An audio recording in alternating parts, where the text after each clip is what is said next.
जनगण मन अधिनायक जय हे भारत भाग्य विधाता। पंजाब सिंध गुजरात मराठा द्राविड उत्कल गंगा विंध्य गंगा उज्जल जलधि तरंगा।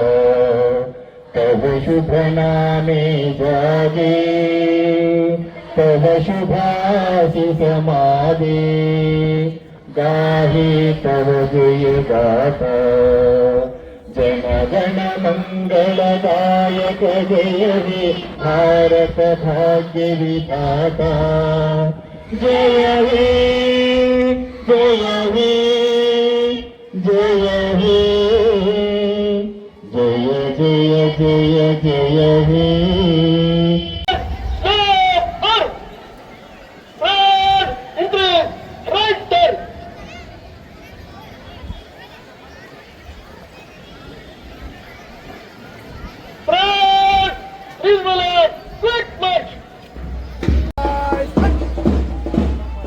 ಮೂಡಿಸುವ ತಮ್ಮದೇ ಆದ ಪ್ರಮುಖ ಪಾತ್ರವನ್ನು ನಿರ್ವಹಿಸ್ತಾ ಇದೆ.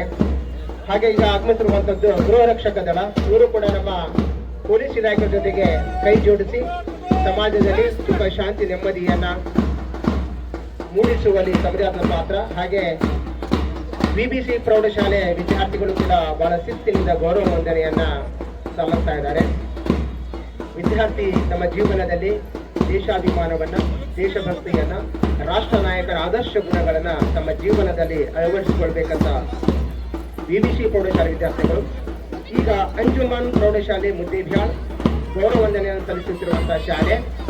ಈ ವಿದ್ಯಾರ್ಥಿಗಳು ಕೂಡ ಬಹಳಷ್ಟು ಶಿಸ್ತಿನಲ್ಲಿ ಹೆಜ್ಜೆಯನ್ನು ಹಾಕಿ ದೇಶಾಭಿಮಾನವನ್ನ ಮೂಡಿಸ್ತಾ ಇದ್ದಾರೆ. ಈಗ ಆಗಮಿಸುತ್ತಿರುವಂತಹ ಶಾಲೆ MGMK ಆಂಗ್ಲ ಮುದ್ದೇಬಿಹಾಳ್ ಶಾಲೆ. ಈ ಶಾಲೆ ವಿದ್ಯಾರ್ಥಿಗಳು ಕೂಡ ನಮ್ಮ ಜೀವನದಲ್ಲಿ ರಾಷ್ಟ್ರ ನಾಯಕರ ಆದರ್ಶ ಮೌಲ್ಯಗಳನ್ನ, ನಮ್ಮ ಭಾರತ ದೇಶದ ಸಂಸ್ಕೃತಿಯನ್ನ ಹಾಗೂ ನಾಗರಿಕತೆಯನ್ನ ಅಳವಡಿಸಿಕೊಳ್ತಾ ವಂದನೆಯನ್ನು ಸಲ್ಲಿಸ್ತಾ ಇದ್ದಾರೆ. ಕೊನೆಯದಾಗಿ ನ್ಯೂ ಬ್ರಿಲಿಯನ್ ಪ್ರೌಢಶಾಲೆ ಮುದ್ದೇಬಿಹಾಳ್ ಶಾಲೆ ವಿದ್ಯಾರ್ಥಿಗಳು ಕೂಡ ಬಹಳ ಶಿಸ್ತಿನಿಂದ ಧ್ವಜವಂದನೆಯನ್ನ ಹಾಗೆ ಗೌರವ ವಂದನೆಯನ್ನ ಸಲ್ಲಿಸ್ತಾ ಇದ್ದಾರೆ. ಎಲ್ಲ ತಂಡದವರಿಗೆ ನಾನು ಅಭಿನಂದನೆಗಳನ್ನ ಸಲ್ಲಿಸ್ತಾ ಇದ್ದೇನೆ.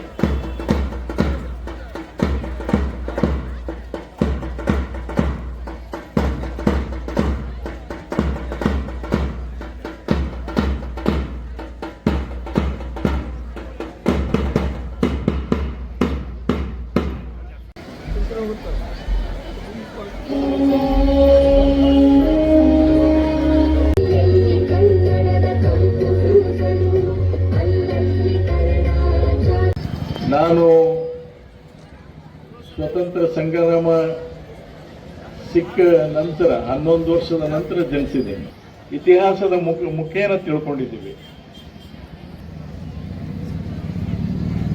ಆ ಚಿತ್ರಗಳನ್ನ ನೋಡುವಾಗನೇ ನಮ್ಮ ಕಣ್ಣಲ್ಲಿ ನೀರು ಹರಿತಾ ಇತ್ತು. ಅಷ್ಟೊಂದು ಭಾವುಕರಾಗ್ತಿದ್ದೀವಿ ನಾವು. ಶಾಲೆಯಲ್ಲಿ ಓದುವಾಗ ನಮಗೆ ಚಿತ್ರಗಳನ್ನ ತೋರಿಸ್ತಿದ್ರು. ನಮ್ಮ ಕಣ್ಣಲ್ಲಿ ನೀರು, ಎಲ್ಲ ಮಕ್ಕಳ ಕಣ್ಣಲ್ಲಿ ನೀರು ಹರಿತಾ ಇತ್ತು. ಆ ದೇಶ ಅಭಿಮಾನ ತುಂಬತಕ್ಕಂಥ ಕೆಲಸ, ದೇಶ ಪ್ರೇಮವನ್ನ ಬಿತ್ತುವಂತ ಕೆಲಸ ಮತ್ತು ದೇಶವನ್ನ ಕಟ್ಟುವಂತ ಕೆಲಸಕ್ಕೆ ಮುಂದಾಗಬೇಕು ಅನ್ನುವಂಥ ಸಂದೇಶವನ್ನ ನಮಗೆ ಶಿಕ್ಷಣ ಇಲಾಖೆ ಮುಖಾಂತರ ನಮಗೆ ಧಾರೆ ಎರಿತಾ ಇದ್ರು. ಈಗ ನಮ್ಮ ಅಂಬೇಡ್ಕರ್ ಅವರು, ಬಾಬಾ ಸಾಹೇಬ್ ಅಂಬೇಡ್ಕರ್ ಅವರು ಹೇಳಿದಾಗೆ ಈ ದೇಶದ ಪ್ರಗತಿ 15-20 ವರ್ಷದಲ್ಲಿ ಸಂಪೂರ್ಣವಾಗಬೇಕು ಅವ್ರ ಕನಸಿತ್ತು. ಸ್ವತಂತ್ರ ಸಿಕ್ಕ ನಂತರ ಈ ದೇಶಕ್ಕೆ ಸಮಾನತೆ ಬರಬೇಕು, 15 ವರ್ಷ ಅಥವಾ 20 ವರ್ಷದಲ್ಲಿ ಸಮಾನತೆ ಬರಬೇಕು ಅನ್ನುವಂತ ಅವರ ಆಸೆ ಆಗಿತ್ತು. ಅದೇ ರೀತಿಯಾಗಿ ಸಂವಿಧಾನ ಬರೆದಂತಹ ಸಂದರ್ಭದಲ್ಲಿ ಅದರಲ್ಲಿ ಉಲ್ಲೇಖ ಕೂಡ ಮಾಡಿದ್ರು. ಆದರೆ ಇವತ್ತಿಗೂ ಕೂಡ ನೋಡ್ತೇವೆ ಆ ವ್ಯತ್ಯಾಸ ಇನ್ನೂ ಕೂಡ ಬಹಳಷ್ಟು ಕಡೆ ಉಳ್ಕೊಂಡಿದೆ. ಸರ್ಕಾರಗಳ ಸವಲತ್ತು, ಸರ್ಕಾರಗಳ ಕಾನೂನುಗಳು, ಸರ್ಕಾರದ ಇರುವಂತಹ ಪ್ರತಿಯೊಂದು ಹಂತದಲ್ಲಿ ರಕ್ಷಣೆ ಕೊಡ್ತಕ್ಕಂಥ ವಿಷಯ ಆಗಿದ್ರೂ ಕೂಡ ನಾವು ಇನ್ನೂ ಎಷ್ಟು ಸುಧಾರಣೆ ಆಗಬೇಕಾಗಿದೆ, ಮಾನಸಿಕ ಬದಲಾವಣೆ ಆಗಬೇಕಾಗಿದೆ. ದೇಶ ನಮಗೆ ಬಹಳ ಮುಖ್ಯ, ನಮಗೆ ಜಾತಿ ಮತ ಪಂಥ ಮುಖ್ಯ ಅಲ್ಲ ಅನ್ನುವಂಥ ಭಾವನೆಗಳು ಇವತ್ತಿಗೂ ಕೂಡ ಅದನ್ನು ಕಡಿಮೆ ಮಾಡಲಿಕ್ಕೆ ಪ್ರಯತ್ನದಲ್ಲಿ ಎಲ್ಲೇ ಒಂದು ಕಡೆ ನಾವು ಎಡವಿದ್ದೇವೆ ಅನ್ನುವಂಥ ಮಾತನ್ನ ನಾನು ಬಹಳ ಬಿಚ್ಚು ಮನಸ್ಸಿನಿಂದ ಹೇಳಲಿಕ್ಕೆ ಇಚ್ಛೆಪಡ್ತೇನೆ. ಹೀಗಾಗಿ ನಮ್ಮ ದೇಶ ಇಷ್ಟೊಂದು ವ್ಯತ್ಯಾಸಗಳು ಇದ್ರೂ ಕೂಡ, ವಿಭಿನ್ನವಾಗಿ ಇರುವಂತಹ ವಿಚಾರಗಳಾಗಿದ್ರೂ ಕೂಡ ನಾವು ಒಂದಾಗಿದ್ದೇವಲ್ಲ, ನಾವೆಲ್ಲರೂ ಒಂದಾಗಿದ್ದೇವೆ. ದೇಶ ಇನ್ನೂ ಒಂದಾಗಿ ಉಳಿದಿದೆ, ಪ್ರಗತಿಯನ್ನ ಸಾಧಿಸ್ತಾ ಇದೆ. ಜಗತ್ತಿನ ನೀಲಿ ನಕ್ಷದಲ್ಲಿ ಭಾರತ ಇವತ್ತು ಒಂದು ಧ್ರುವ ತಾರೆ ಹಂಗೆ ಮಿಂಚ್ತಾ ಇದೆ ಅಂತಂದ್ರೆ ಇದಕ್ಕೆ ಜವಾಹರ್ಲಾಲ್ ನೆಹರು ಅವರು, ಅದೇ ರೀತಿಯಾಗಿ ಇರ್ತಕ್ಕಂಥ ಮಹಾತ್ಮ ಗಾಂಧೀಜಿಯವರ ಕನಸು, ಅದೇ ರೀತಿಯಾಗಿ ಬಾಬಾ ಸಾಹೇಬ್ ಅಂಬೇಡ್ಕರ್ ಅವರು ಮತ್ತು ಈ ಸಂವಿಧಾನದಲ್ಲಿ ಪಾಲ್ಗೊಂಡಂತಹ ಎಲ್ಲ ನಮ್ಮ ಹಿರಿಯರು, ಸಂವಿಧಾನ ಬರೆಯುವಂತಹ ಸಂದರ್ಭದಲ್ಲಿ ಪಾಲ್ಗೊಂಡಂತಹ ಎಲ್ಲ ಹಿರಿಯರು, ಅದೇ ರೀತಿಯಾಗಿ ಲೋಕಮಾನ್ಯ ತಿಲಕರು ಇದನ್ನ ಬಹಳ ಭದ್ರ ಬುನಾದಿಯಾಗಿ ನಮಗೆ ಒಂದು ಸಂವಿಧಾನವನ್ನು ಅಂತ ಕೊಟ್ಟರು. ಅದು ಇವತ್ತು ನಮಗೆ ಕೂಡಿಸಿ ಇಟ್ಟಿದೆ ಅನ್ನುವಂಥ ಮಾತನ್ನು ನಾವು ಯಾರು ಕೂಡ ಮರಿತಕ್ಕಂಥದ್ದಲ್ಲ ಅನ್ನುವಂಥದ್ದು. ಇದು ನೀವೇನಿದಿರಿ ಶಿಕ್ಷಕರು ವಿದ್ಯಾರ್ಥಿಗಳಿಗೆ ಹೇಳಬೇಕು. ನಿಲ್ಲೋದಿಲ್ಲೋ ಅಲ್ಲಿವರೆಗೂ ಭಾರತೀಯರೇ ಅನ್ನುವಂಥ ಒಂದು ಅಭಿಮಾನ ನಾವು ತರಲಿಕ್ಕೆ ಸಾಧ್ಯ ಆಗೋದಿಲ್ಲ ಅನ್ನೋದು ನನ್ನ ವೈಯಕ್ತಿಕವಾದಂತಹ ಅಭಿಪ್ರಾಯ. ಮಾಡ್ಕೊಳ್ಳಿ, ನಮ್ಮ ಮನೆಯಲ್ಲಿ ಆಚರಣೆ ಮಾಡ್ಕೊಳ್ಳೋಣ, ನಮ್ಮ ಮನೆಯಲ್ಲಿ ಆಚರಣೆ ಮಾಡ್ಕೊಳ್ಳೋಣ, ನಾವು ಇರ್ತಕ್ಕಂಥ 4 ಗೋಡೆಯ ಮಧ್ಯೆ ಆಚರಣೆ ಮಾಡ್ಕೊಳ್ಳೋಣ, ಒಂದು ವೇದಿಕೆ ನಿರ್ಮಾಣ ಮಾಡಿ ಒಂದು ಪ್ರಸಂಗದಲ್ಲಿ ನಾವು ಅದನ್ನು ಆಚರಣೆ ಮಾಡ್ಕೊಳ್ಳೋಣ. ಆದರೆ ಆ ಆಚರಣೆ ಮತ್ತೊಬ್ಬರ ಮನಸ್ಸಿಗೆ ಘಾಸಿಯನ್ನು ಉಂಟು ಮಾಡತಕ್ಕಂಥ ರೀತಿಯಲ್ಲಿ ಇವತ್ತು ನಮ್ಮ ದೇಶದಲ್ಲಿ ನಡೀತಕ್ಕಂಥ ಒಂದು ಹುನ್ನಾರ ಏನಿದೆ, ಆ ಹುನ್ನಾರಕ್ಕೆ ನಾವು ಕಡಿವಾಣ ಹಾಕಬೇಕಾದಂಥ ಪ್ರಸಂಗ ನಾವೆಲ್ಲರೂ ಕೂಡ ತರಬೇಕಾಗಿದೆ ಅನ್ನುವಂಥದ್ದು ನೀವು ಯಾರು ಕೂಡ ಮರಿತಕ್ಕಂಥದ್ದಲ್ಲ. ಇದು ನಮ್ಮ ಜವಾಬ್ದಾರಿ, ಇದು ನಮ್ಮ ಕರ್ತವ್ಯ. ನಾವೆಲ್ಲರೂ ಶಾಂತಿಯುತವಾಗಿ ಬದುಕಬೇಕಾದ್ರೆ ನಾವು ಈ ಹಾದಿಯಲ್ಲಿ ನಡಿಬೇಕಾದಂಥ ಅವಶ್ಯಕತೆ ಇವತ್ತಿದೆ ಅನ್ನೋದನ್ನ ನಾವು ಯಾರು ಕೂಡ ಮರಿತಕ್ಕಂಥದ್ದಲ್ಲ. ನೋಡ್ತೇವೆ, ಪಕ್ಕದ ದೇಶಗಳಲ್ಲಿ ಏನ್ ನಡೀತಾ ಇದೆ ನೋಡ್ತಾ ಇದ್ದೇವೆ. ಇಸ್ರೇಲ್ ಮತ್ತು ಇರಾನ್ ಮಧ್ಯೆ ಇರ್ತಕ್ಕಂಥ ಯುದ್ಧದಲ್ಲಿ, ಅಮೆರಿಕ ಮತ್ತು ಇಸ್ರೇಲ್ ಮೇಲೆ ಮಾಡತಕ್ಕಂಥ ದಾಳಿಯಲ್ಲಿ, ಅದೇ ರೀತಿಯಾಗಿ ಬೇರೆ ಬೇರೆ ಇವತ್ತು ಕುವೈಟ್ ಮೇಲೆ, ಸೌದಿ ಅರೇಬಿಯಾ ಮೇಲೆ, ಹಲವಾರು ರಾಷ್ಟ್ರಗಳ ಮೇಲೆ ಇವತ್ತು ಯುದ್ಧವನ್ನ ಅವರಿಗೆ ಇವ್ರು ಬೆಂಬಲ ಕೊಟ್ಟರು, ಇವ್ರು ಅವ್ರಿಗೆ ಬೆಂಬಲ ಕೊಟ್ಟರು ಅಂತ ಹೇಳಿ ಕೈ ಜೋಡಿಸಿ ಒಬ್ರಿಗೊಬ್ರು ಹಾನಿಯನ್ನ ಮಾಡುದು, ಆಸ್ತಿ ಹಾನಿ ಅಷ್ಟೇ ಅಲ್ಲ ಜೀವ ಹಾನಿಯನ್ನು ಮಾಡೋದಕ್ಕೆ ಮುಂದಾಗಿದಾರಲ್ಲ. ಈ ಒಂದು ಪ್ರಸಂಗವನ್ನು ನೋಡಿದ್ರೆ ನಾವು ಬಹಳ ಸುದೈವಿಗಳು, ಒಂದು ರೀತಿಯಾದಂಥ ಬಹಳ ಸುದೈವಿಗಳು. ಅದಕ್ಕೆ ನಾವು ಇವತ್ತು ನೆನೆಸ್ಕೋಬೇಕಾಗಿದ್ದೇನಿದೆ ಅಂದ್ರೆ, ನಾವು 20 ವರ್ಷದಲ್ಲಿ ಏನು ಸಾಧನೆ ಮಾಡಬೇಕು ಅನ್ನುವಂಥ ಕನಸು ನಮ್ಮ ಹಿರಿಯರದಾಗಿತ್ತು. ಅದು ಇವತ್ತು 70 ವರ್ಷ ಆದರೂ ನಾವು ಸಾಧನೆ ಮಾಡಿಲ್ಲಲ್ಲ. ಅದ್ರ ಕಡೆ ನಾವು ಸ್ವಲ್ಪ ಮಲಕನ್ನು ಹಾಕಬೇಕಾಗ್ತದೆ. ಆಗ ಭಾರತ ದೇಶದ ಜನಸಂಖ್ಯೆ 34 ಕೋಟಿ. ಎಷ್ಟಿತ್ತು? 34-35 ಕೋಟಿ. ಇವತ್ತು ಭಾರತದ ಜನಸಂಖ್ಯೆ ಎಷ್ಟಿದೆ ಅಂದ್ರೆ 148 ಕೋಟಿ ಇದೆ. ಎಷ್ಟಿದೆ? 148 ಕೋಟಿ ಇದೆ. ನಾವು ಒಂದು ಕೆಲಸ ಬಹಳ ಪ್ರಾಮಾಣಿಕವಾಗಿ ಮಾಡಿದ್ದೀವಿ. ಒಂದು ಕೆಲಸ ಬಹಳ ಪ್ರಾಮಾಣಿಕವಾಗಿ ಏನ್ ಮಾಡಿದ್ವಿ ಅಂದ್ರೆ, ನಾವು ಜನಸಂಖ್ಯೆ ಹೆಚ್ಚಿಸುವುದರಲ್ಲಿ ಬಹಳ ಪ್ರಾಮಾಣಿಕವಾದಂತ ಕೆಲಸವನ್ನು ಮಾಡಿದ್ವಿ. ಜನಸಂಖ್ಯೆ ಹೆಚ್ಚಿಸುವಂತಹದ್ದು ಪ್ರಾಮಾಣಿಕವಾಗಿ ನಾವೆಲ್ಲ ಕೆಲಸ ಮಾಡಿದ್ದೇವೆ. ಎಷ್ಟೇ ಇವತ್ತು ಹೇಳಿಕೆಗಳನ್ನು ಕೊಡ್ಲಿ, ಒಂದು ಮಗು, ಒಂದು ಗಂಡ ಮಗು, ಒಂದು ಹೆಣ್ಣು ಮಗು ಅಂತ ಹೇಳಿ ಪ್ರಚಾರವನ್ನು ಸರ್ಕಾರ ಕೊಟ್ಟಿದ್ದು. ಆದರೆ ನಾವು ಅದರ ಕಡೆ ಯಾರೂ ಲಕ್ಷ್ಯ ಕೊಡೋದಿಲ್ಲ. ಯಾಕೆಂತಂದ್ರೆ, ಯಾಕೆ ಸರ್ಕಾರಗಳು ಈ ರೀತಿ ಹೇಳ್ತವೆ? ನಾನು ಚೈನಾ ದೇಶಕ್ಕೆ ಹೋಗಿದ್ದೆ. ಚೈನಾ ದೇಶದಲ್ಲಿ ಒಂದು ಕುಟುಂಬ ಕೇವಲ ಒಂದು ಮಗುವನ್ನು ಹಿಡಿಯಬೇಕಂತಿದೆ. ಈಗ ಸ್ವಲ್ಪ ರಿಲ್ಯಾಕ್ಸ್ ಮಾಡಿದ್ದಾರೆ, ಇನ್ನೊಂದು ಮಗುವನ್ನು ಹಡಿಬಹುದು, ಆದ್ರೆ ಅದಕ್ಕೆ ಕರವನ್ನು ಕಟ್ಟಬೇಕಾಗ್ತದೆ. They have to pay tax for that. ಇನ್ನೊಂದು ಮಗುವನ್ನು ನೀವು ಹಡಿಬಹುದು, ಆದರೆ ಟ್ಯಾಕ್ಸ್ ಅನ್ನ ಕಟ್ಟಬೇಕು. ನಾನು ಕೇಳಿದೆ ಅಲ್ಲಿ, ನೀವು ಒಂದು ಮಗು ಅಂತ ಹೇಳಿ ನಮ್ಮ ಗೈಡ್ ಒಂದು ಹೆಣ್ಮಗಳಿದ್ಲು, ಕೇಳಿದೆ ನಾನು, ನಿನಗೆ ಏನಮ್ಮ ಇದು ಸರಿ ಅನ್ಸುತ್ತೆ ಏನೋ ಅನ್ನೋಂಥದ್ದು ಕೇಳಿದೆ. ಆ ಅಮ್ಮ ಬಹಳ ಸಂತೋಷದಿಂದ ಏನು ಹೇಳಿದ್ಲು ಗೊತ್ತಾ ಹುಡುಗಿ, ನೋಡ್ರಿ ನಾ ಒಬ್ಬಾಕೆ ಇದ್ದೀನಿ, ನನ್ನ ತಂದೆ ತಾಯಿ ನನ್ನ ಪ್ರೀತಿ ಮಾಡ್ತಾರೆ, ನಮ್ಮ ಅಜ್ಜಿ ಅಜ್ಜ ಪ್ರೀತಿ ಮಾಡ್ತಾರೆ, ಹೆಣ್ಣಜ್ಜಿ ಅಜ್ಜ ಪ್ರೀತಿ ಮಾಡ್ತಾರೆ, 6 ಮಂದಿ ಪ್ರೀತಿ ನನಗೆ ಒಬ್ಬಾಕೆಗೆ ಸಿಗುತ್ತೆ, ಮತ್ತು ನನ್ನದು ಸುದೈವಿ ಹೌದು ಅಲ್ಲ ಅಂತ ಅನ್ಲಿಕ್ಕೆ.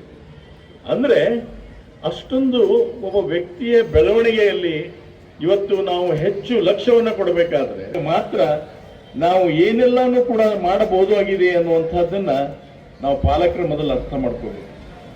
ಮಕ್ಕಳನ್ನ ಹಡೆದು ದಾರಿಗೆ ಬಿಡತಕ್ಕಂಥದ್ದಲ್ಲ, ಮಕ್ಕಳನ್ನ ಹಡಿಯುವುದು ನಮ್ಮ ಜವಾಬ್ದಾರಿ. ಈ ವರ್ಷ ಎಂದೂ ನೋಡದೇ ಇರತಕ್ಕಂಥ ಬರಗಾಲವನ್ನು ನಾವು ನೋಡುವಂತ ಪರಿಸ್ಥಿತಿ ಬಂದಿದೆ. ಕುಡಿ ನೀರಿಗೆ ಕೂಡ ತೊಂದರೆ ಆಗ್ತಕ್ಕಂಥ ಪರಿಸ್ಥಿತಿ ಇದೆ ಅನ್ನುವಂಥ ಭಯ ನಮಗೆ ಬಂದ್ಬಿಟ್ಟಿತ್ತು. ಆಲಮಟ್ಟಿ ಡ್ಯಾಮಿಗೆ ನೀರೇ ಬರಲಿಲ್ಲ.